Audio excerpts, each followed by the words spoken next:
হাসিনার ফাঁসি দিয়ে আমরা ঘরে ঘরে আনন্দ উৎসব করতে চাই, কিন্তু তিনি কিন্তু আসবেন না। তিনি গোপন জায়গায় থেকে, চোরাগোপ্তা জায়গায় থেকে সন্ত্রাসীদের মতো বাংলাদেশের জনগণের বিরুদ্ধে হুঙ্কার দিতে থাকবেন।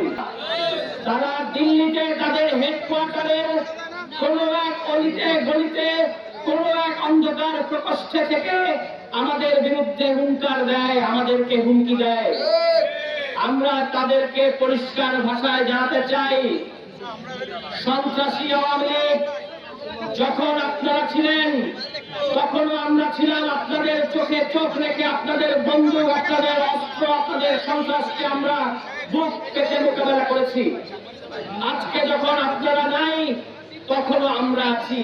আমরা বাংলাদেশ ছেড়ে যাই নাই, আপনারা বাংলাদেশ ছেড়ে গেছেন।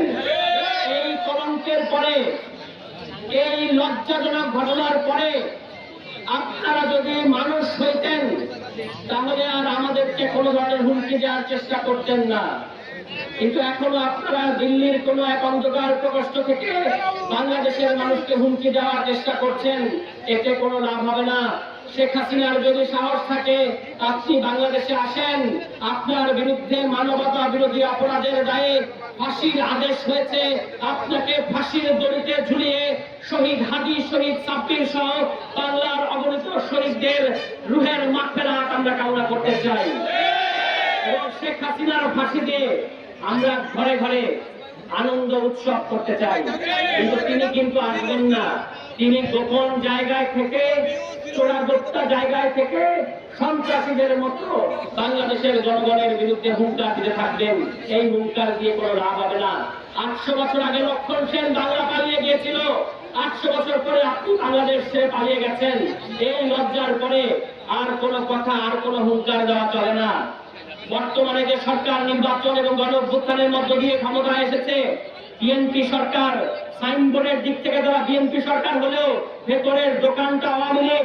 কারণ তারা, আপনারা দেখেছেন এই চিতলমারীতে এক চিহ্নিত আওয়ামী লীগারকে নমিনেশন দিয়েছে, মনোনয়ন দিয়েছে, যাকে ভোটের মাধ্যমে চিতলমারীবাসী প্রত্যাখ্যান করেছে। আমাদের লজ্জা থাকা উচিত। যে গণঅভ্যুত্থান না হলে আপনার সালাউদ্দিন আহমেদ শিলং থেকে আসতে পারত না, যে গণঅভ্যুত্থান না হলে আপনি লন্ডন থেকে আসতে পারতেন না, ভিডিও কলে দল চালাতে হতো। সেই গণঅভ্যুত্থানের পরে চিহ্নিত আওয়ামী লীগারদেরকে আপনি মনোনয়ন দিচ্ছেন। মনে হয় যেন বাংলাদেশে বিএনপি বলতে কিছু নাই। ওই রেখে যাওয়া শেখ হাসিনার রেখে যাওয়া পলাতক আওয়ামী লীগের রেখে যাওয়া সন্ত্রাসীদেরকে, মাফিয়াদেরকে এখন বিএনপিতে পুনর্বাসন করার প্রতিযোগিতা চলছে। ক্ষমতায় আসার আগে তারা বলেছে দেশে 1 কোটি কর্মসংস্থান দেবে।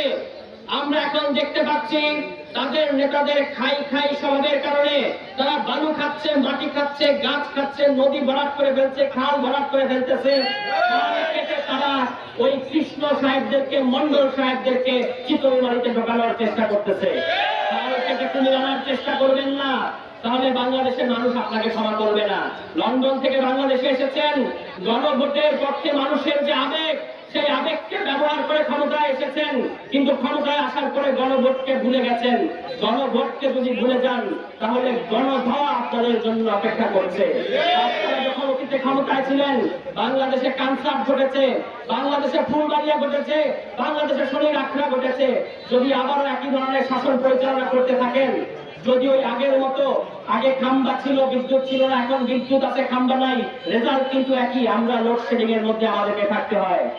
এই খাম্বা আর বিদ্যুতের যে লোডশেডিং আপনারা আমাদেরকে উপহার দিচ্ছেন, এজন্য বাংলার জনগণ আপনাদেরকে ক্ষমতায় পাঠায় নাই। দয়া করে জনগণের রায় বাস্তবায়ন করেন, সংস্কারগুলো বাস্তবায়ন করেন। যেটা করলে ওই ভূমি অফিসে গেলে ঘুষ দিতে হবে না, যেটা করলে পৌরসভাতে গেলে ঘুষ দিতে হবে না, যেটা করলে সরকারি দলের দুর্নীতি ধরা যাবে, যেটা করলে পুলিশ জনগণের পক্ষে থাকতে পারবে, সেই সংস্কারগুলো আপনাকে বাস্তবায়ন করতে হবে।